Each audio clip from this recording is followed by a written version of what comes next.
big place, America, with 48 states like part of a growing family. Same blood, but with different interests. Out of the different interests, pastures and villages and farms, cities and towns, we came. National Guardsmen from North Dakota, South Dakota, Iowa, Minnesota, to form the core of the 34th Infantry Division under the leadership of Major General Walsh. It was not the first time. When Abraham Lincoln called for volunteers in 1860, the 1st Minnesota Volunteers, forerunners of the 135th Infantry Regiment, contributed heavily to Northern strength during the Civil War.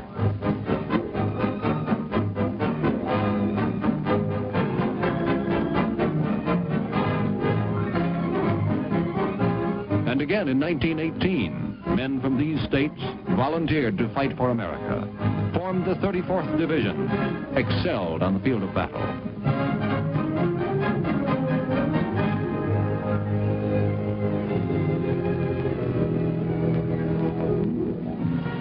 But the hard-won victory did not bring lasting peace. A power-hungry maniac named Hitler stirred a frenzied people to aggression.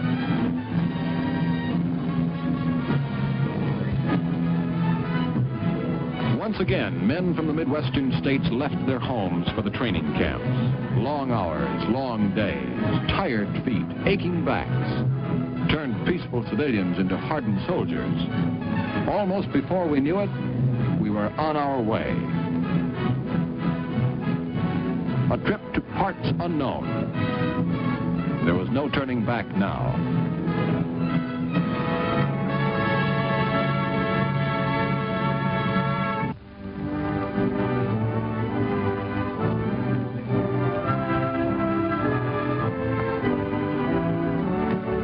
Then we were in Belfast, Irish band and all, the first American troops to reach foreign soil.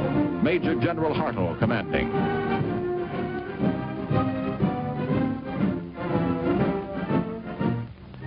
More training days lay ahead, even more rugged than in the States. We did so well that 80% of the crack 1st Rangers were Red Bull men. Then training came to an end. We were on our way. We were in our starting blocks waiting for the gun to go off. Every man had his own way of passing time.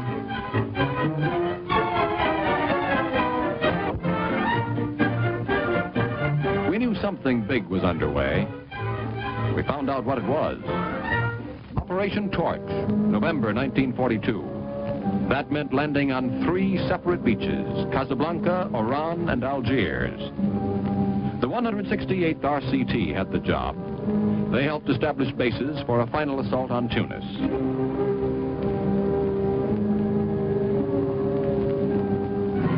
We climbed down into the landing craft, shoved off for our first beach.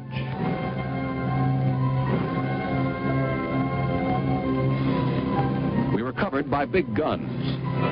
It felt good to see those heavy shells going out.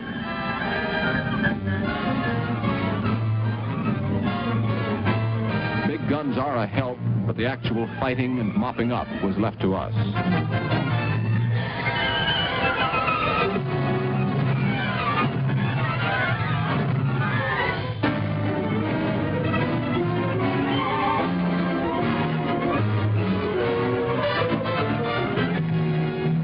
Battle was won. Time out for cheers and parades. A brief time out. There still was a lot of ground to cover. A long, rough road lay ahead. Many battles to be fought. A few to be lost, others to be won. We were moving up now to the key defense in the Battle of Tunis, the tankers running interference for us.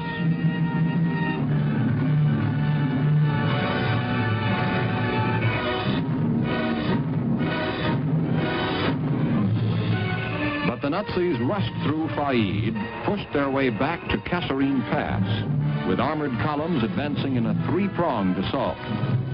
We lost 2,500 of our buddies. Rummel, the old desert fox, was in the driver's seat at Kasserine. German air power ruled the skies. Then, on the verge of defeat, we dug in with the French and British and drove them back.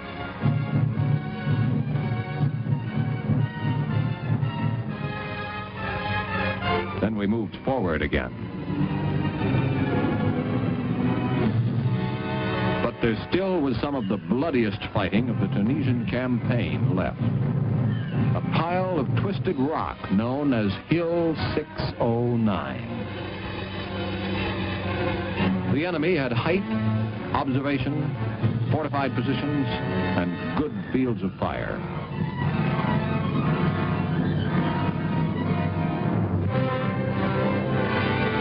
It was rough, and we paid in blood for every inch of ground.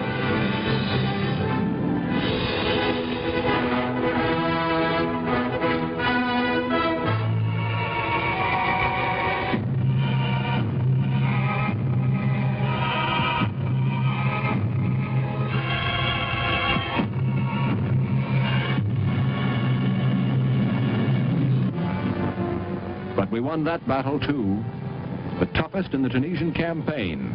And on May 1st, we held the summit of Hill 609.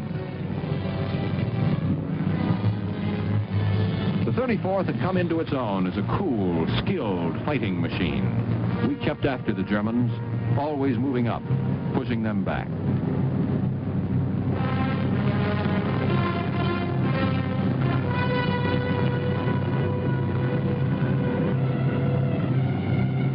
And pomp of Hitler's crack troops shriveled inside their battered uniforms. The peace-loving American had become a superior soldier. Now he was receiving a conqueror's tribute.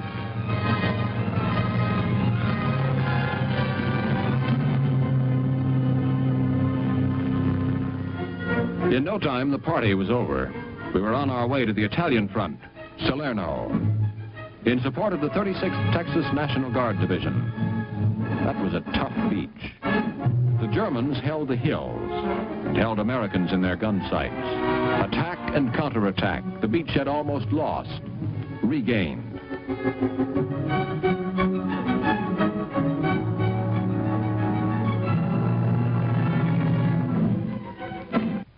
German aircraft was very heavy.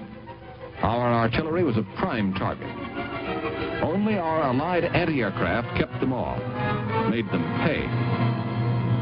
We began landing in Italy on D+12 to drive on Avellino, under command of Major General Ryder for a continued attack on Benevento. The 34th was fully committed to the long, arduous, bitter Italian campaign. First, the push across the Volturno River, 3 desperate crossings, battling the elements in addition to mines, rifles, machine guns, mortar, artillery. Names that will never be forgotten. Dragoni, Ruviano, and a half-dozen other small towns too hard to pronounce.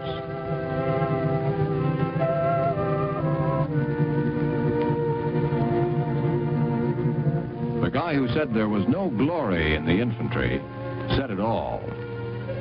There wasn't time for glory. We were on the move again.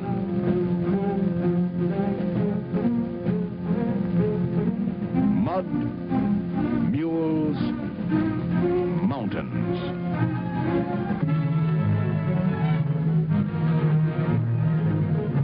And General Eisenhower, General Clark, and General Smith didn't sidestep the mud either. That meant new plans in the making. The 34th had fought its way to the German winter line. The 34th led the attempt to break the German winter line, with the commanding general laying plans for an all-out assault. Mount Pantano was the key German anchor. Once this hill was taken, other key points could be approached. Mount Pantano was first attacked on the 29th of November by the 1st Battalion, 168th Infantry. By December 4, when the 135th Infantry relieved the 168th, 777 casualties comprised the human cost for a mile's advance. With Pantano out of the way, the 5th Army moved on. Mount Lungo, San Pietro, Mount Samuro fell. The 34th took San Vittore, Mount La Chiara, Cervaro, Mount Trocchio. The winter line was completely smashed. This feat, accomplished in foul winter weather against a series of mountain entrenched positions, outstanding in the history of American arms. But there's always another hill. This time, Cassino. If Cassino falls, the march to Rome is assured. But Cassino did not fall. The 34th's battle for Cassino lasted until the 14th of February with little change in position. Each day and night saw bitter engagements fought, desperate attempts by enemy and ally to gain or regain position. Our men did heroic deeds under terrific odds. Beset by winter weather, superior observation, mountain defenses, the Fifth Army failed to take Cassino. We were on the defensive. Finally, bombing of the monastery was ordered. It crumbled as we left the valley for a rest.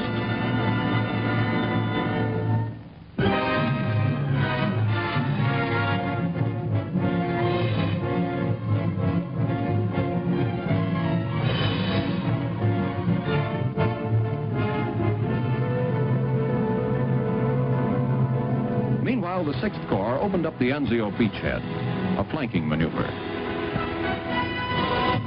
On the 27th of March, the 34th relieved the 3rd Division on the Anzio beachhead, D+64. Broken-in replacements on the line dug in, waiting for the breakthrough.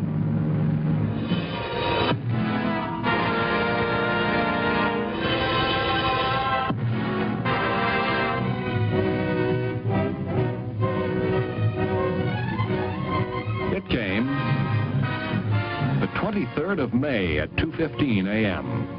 Complete surprise had been achieved.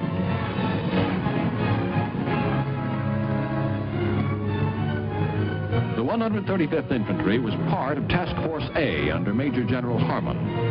All the first day objectives were taken. On we went.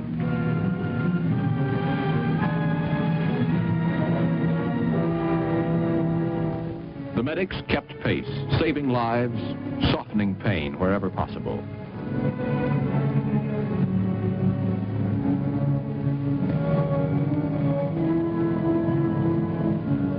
German resistance at Lanuvio finally broke about the 1st of June, and we were off on a mad dash to Rome.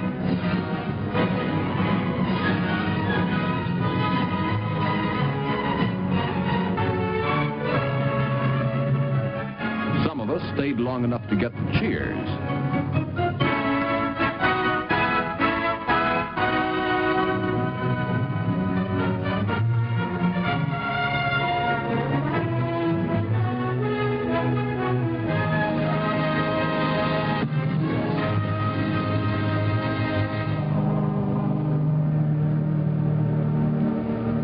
For most, we moved across the city's flank and without halting, speeding up the west coast, capturing the great port of Civitavecchia, moved quickly northward to the Tarquinia area, there enjoying an all too short rest. Then northward once more.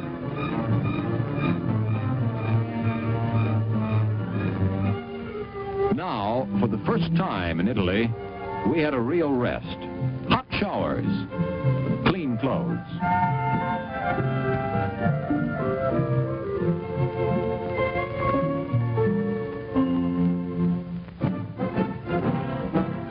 General Clark presented the presidential citation to the 100th Battalion, the famous Nisi outfit.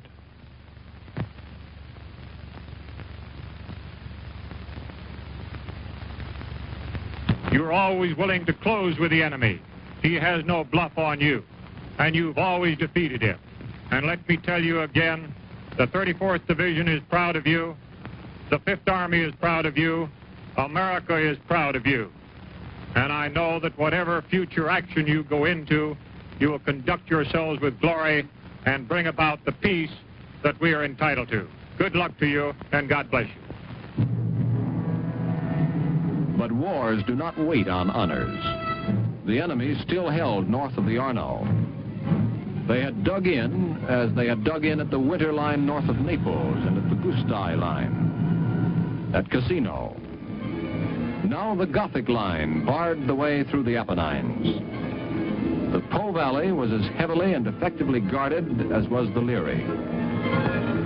Once again, winter weather, fatigue, casualties, supply joined the German defenses. The attack ground to a halt. A long winter holding action followed. Numerous attack plans were made, but execution was delayed due to the miserable weather and resulting road conditions.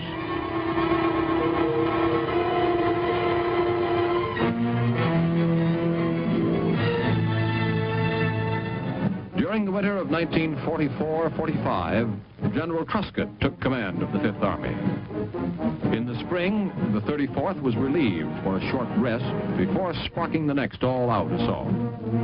General Charles Bolte took this opportunity to decorate many officers and men for jobs well done. The 34th did well in the matter of decorations. 14 Medals of Honor out of 201 presented to all services went to heroic members of the Red Bull Division. Also numerous DSCs and Silver Stars. April came. So did the all-out assault on the last mountain line in Italy. The 168th led off. It took 4 bitter days to break the enemy entrenched on Mount Belmonte, the Sevezzano Ridge, Gorgogano Church. On the night of April 17th, the 1st Battalion, guided by recently captured PWs, skirted the left flank of the 2nd Battalion, followed a stream through extensive minefields, captured hundreds of the enemy, and by morning had penetrated the full depth of the German position. During the night of April 20th, the 133rd Mounted Tanks entered Bologna. The 34th was in the Po Valley. And then the 34th shifted into high gear, turned northwest, cut through the supply lines of an entire German army attacking north, took Modena, Reggio, Parma, Piacenza, held a thin 80-mile front across the retreat route of no less than 3 relatively intact enemy divisions. This was one of the boldest maneuvers in the entire campaign. Not satisfied with this masterly action, we doubled back, breaking contact with the enemy, moved 150 miles in slightly over 24 hours. A fitting conclusion to years of desperate effort came when the 34th German Division surrendered intact to the 34th American Division. Victory in Italy followed on May 2nd, while German troops and civilian supporters trooped into concentration areas in vehicle or on foot. Exhausted 34th men slept. For them, the war in Italy was over. Now, once more, 34 is the symbol of peace. Secured by a new Red Bull Division, National Guardsmen from Iowa and Nebraska. Mission to carry on a peacetime service to the people.